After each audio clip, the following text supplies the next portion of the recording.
Hello guys, स्वागत है सभी का हमारे फिर से और एक न्यू वीडियो में। तो गाइस आज हम लोग बात करने वाले हैं 2003 में आई हुई मूवी द बॉर्न स्नेचर के बारे में। और फिल्म की कहानी काफी मजेदार है जिसे देखने में आपको बहुत मजा आने वाला है। तो चलिए गाइस शुरू करते हैं। और कहानी की शुरुआत अफ्रीका के नावी डेजर्ट को दिखाते हुए होती है। और यहाँ पर हम एक रिसर्च टीम को देखते हैं। उन्होंने एक जगह के बारे में पता लगाया था और इनका मानना था कि इस जगह पर खजाना है। दरअसल ये लोग एक प्राइवेट कंपनी के लिए काम किया करते थे। इनका काम ही था रेगिस्तान में दबे हुए खजाने और हीरो को ढूंढना। और इसीलिए ये तीनों एक जगह पर जाते हैं जहाँ पर इन्हें एक अंडे की प्रकार की चट्टान दिखती है। और जब पोल उस चट्टान पर हथौड़ा मारते हैं तो वो पोल टूट जाती है और उसमें से एक अजीब सा ग्लिचर निकलकर इन तीनों को मार देता है। इसके बाद सीन चेंज होता है और हमें शहर में एक लैब को दिखाया जाता है जहाँ पर डॉक्टर जैम अपने एक साथी साइंटिस्ट के साथ लोगों की मदद कर रहा था जो एक रूम फंसे हुए थे। और उस रूम का टेम्परेचर -100 डिग्री सेल्सियस पहुंचने वाला था। और जिससे जैम अपने दिमाग लगाकर कंप्यूटर से उन लोगों की जान बचा लेता है। और उसके बाद जैम का बॉस उसके पास आता है और उसे फील्ड पर जाकर कुछ ढूंढने का काम देता है। और इसके बाद हम देखते हैं कि जैम उसी जगह पर पहुंच जाता है जिससे हमने मूवी की शुरुआत में देखा था।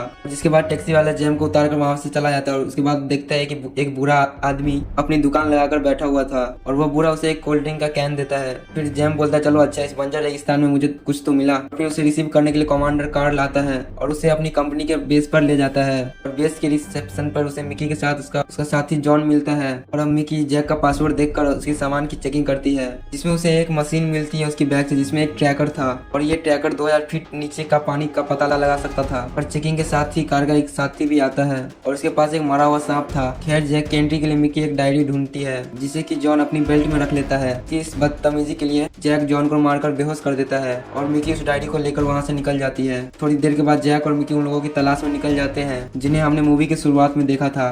डायमंड्स की खोज के लिए यहाँ पर आए थे। उन्होंने अपने ट्रक पर काफी ज्यादा फ्यूल स्टोर करके रखा था क्योंकि उन्हें 1000 किलोमीटर तक भटकना पड़ सकता था। कारी अपनी फर्स्ट एड किट अपनी गन सब गाड़ी में लोड कर लेता है। इसके बाद हम दो और कैरेक्टर से मिलते हैं जिसमें लड़की का नाम मैप था और लड़के का नाम कर्व था। और ये दोनों ट्रक के ड्राइवर थे। ट्रक पर चढ़ने से पहले बुरा आदमी टाइटस को एक हड्डी का लॉकेट देता है और जिस पर एक भयानक खोपड़ी का डिजाइन था। खैर आगे का सफर शुरू हो जाता है और हम देखते हैं जैम मिकी की तरफ थोड़ा अट्रैक्ट हो रहा था। काफी देर बाद इन लोगों को भटकने पर उन लोगों का ट्रक दिखता है। जब वो लोग ट्रक से उतरकर थोड़े आगे जाते हैं तो उन्हें दो इंसानी कंकाल मिलते हैं और उस कंकाल के पास एक चाकू भी था जिसे देखकर समझ जाता है कि ये पोल की बॉडी है। और सभी लोग यहाँ पर इस बात से हैरान थे इन लोगों की मौत यहाँ पर से 5 से 6 घंटे पहले ही हुई होगी और इसकी बॉडी इतनी जल्दी डिकम्पोज होकर कंकाल कैसे बन गई। और मिकी इसकी इन्वेस्टिगेशन करने के लिए पुलिस बुलाने के लिए कहती है लेकिन काल का शक उस तीसरे आदमी पर था। यहाँ पर बस 2 ही कंकाल थे और यहाँ पर 3 लोग आए थे, यानी तीसरे आदमी ने ही उन दोनों को मारा होगा। और तभी उन्हें टाइटस आवाज लगाकर अपने पास बुलाता है और यहाँ पर इन्हें पैरों के निशान दिखाई देते हैं और जिनका ये लोग पीछा करने लगते हैं।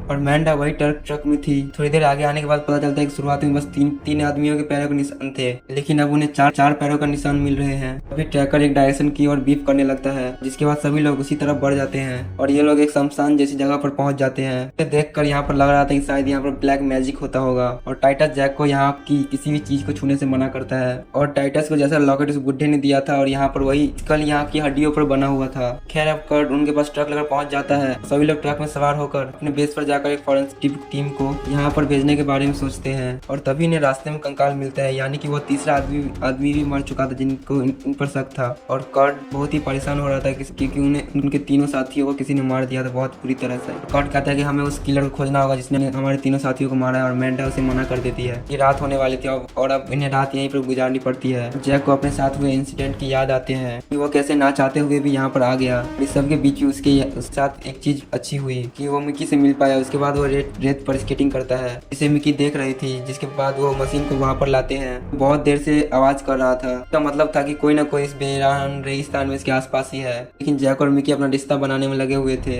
इन्हें बातें करते हुए काफी देर हो जाती है तो मिकी सोने के लिए ट्रक में चली जाती है। लेकिन जैक वहीं बाहर रेत पर बैठा हुआ रहता है और तभी उसका मशीन जोर जोर से बीप करने लगता है और वो अपने आसपास दिखता है तो उसे कुछ भी नहीं दिखता है। उसके बाद वो ग्लिचर के सामने आ जाता है। देख कर जैक चिल्लाते हुए ट्रक के पास जाता है और सबको उठाता है। कार्ली जब चारों तरफ अपनी टॉर्च जलाकर देखता है तो उसे कुछ नहीं दिखता है। फिर वो जैक से कहता है कि देखो तुम अफ्रीका में हो, तुमने कोई जानवर देखा हुआ होगा, यहाँ पर अक्सर होता हुआ रहता है। और तभी मिकी उसे बताती है कि हमारे साथियों के कंकाल गायब है। काल को लगता है कि जरूर ये जैक ने किया होगा। लेकिन जैक उस पर गुस्सा करते हुए बोलता है तुम्हें भी पता है कि यहाँ पर कुछ अजीब चल रहा है और वैसे भी मैं उन हड्डियों का क्या करूंगा। इसके बाद टाइटल बोलता है उन्हें एक क्यूटर के बारे में बताता है जो वो एक क्वीन थी, अपनी प्रजाति की पहली और आखिरी जीव है क्योंकि डायनासोर से भी पहले से है। वो सिर्फ दूसरी चीजों का ही शिकार करती है, वो सिर्फ हड्डियों को ही छोड़ती है। लेकिन ये सारी बातें काल को बकवास लगती है। फिर थोड़ी देर बाद कर्ड और बीफ को मशीन से फिर बीप करने की आवाजें आती है और मैंडा को ट्रक उसी डायरेक्शन में ले जाने के लिए कहता है। फिर मैगडा उसे सुबह होने के लिए कहती है। खैर जैसे सुबह होती है उसके बाद ये लोग उस डायरेक्शन की ओर निकल जाते हैं। स्पैरो का निशानों का पीछा करते हुए आगे बढ़ते हैं।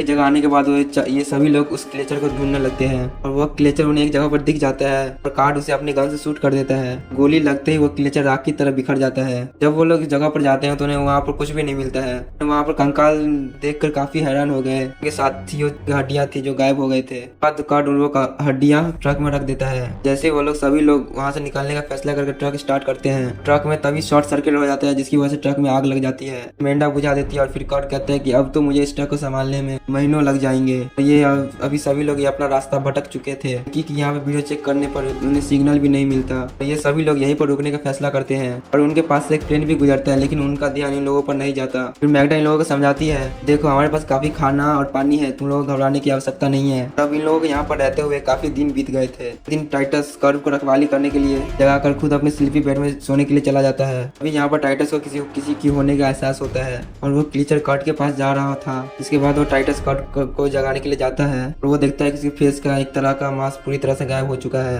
आवाज देकर अपने कार्ड और बाकी साथियों को सभी को बुलाता है। उनके आने से पहले वो क्लीचर जो कि छोटे पार्टिकल्स में बदल गए थे, छोटी काली रेत की जैसे दिख रहे थे, तो वो टाइटस को भी अपना शिकार बना लेता है। अभी कार्ड आके उस स्लीपिंग बैग पर फाइटिंग करने लगता है। जैक और मिकी घायल टाइटस को ट्रक में ले जाते हैं। गोली का उस क्लीचर पे कोई असर नहीं हो रहा था, वो इनकी तरफ बढ़ता ही जा रहा था। वो अब कार्ड पेट्रोल छिड़क कर उसके पास आने का इंतजार करता है। मैंडा उसे आग जलाने से मना करती है। उसमें कार्ड भी जल सकता था लेकिन कार्ड मारने वाला नहीं था। लेकिन तभी जैक बताता है कि वह क्लीचर वापस जा रहा है पेट्रोल की वजह से। इसके बाद सभी लोग टाइटस को देखने लगते हैं। जैक ट्रक के चारों तरफ पेट्रोल छिड़क कर सभी को सेव कर लेता है। वह क्लीचर पेट्रोल के पास नहीं आ रहा था। तभी काल देखता है कि उस क्लीचर ने एक कंकाल में समाकर खौफनाक रूप ले लिया था। यह देखकर काल उस पर हमला करता है। उसके बाद वह क्लीचर वहां से जाने लगता है। यहाँ पर काल और जैक में झगड़ा हो जाता है। जैक काल को गोली चलाने से मना कर रहा था। फिर मिकी उन्हें रोकते हुए समझाती है कि हमें आपस में नहीं लड़ना है। उसके बाद ये लोग एक प्लान बनाते हैं कि हम लोग पैदल ही अपनी बेस पर जाकर मदद लाएंगे। मैगडा टाइटस के साथ ट्रक में ही रहेगी।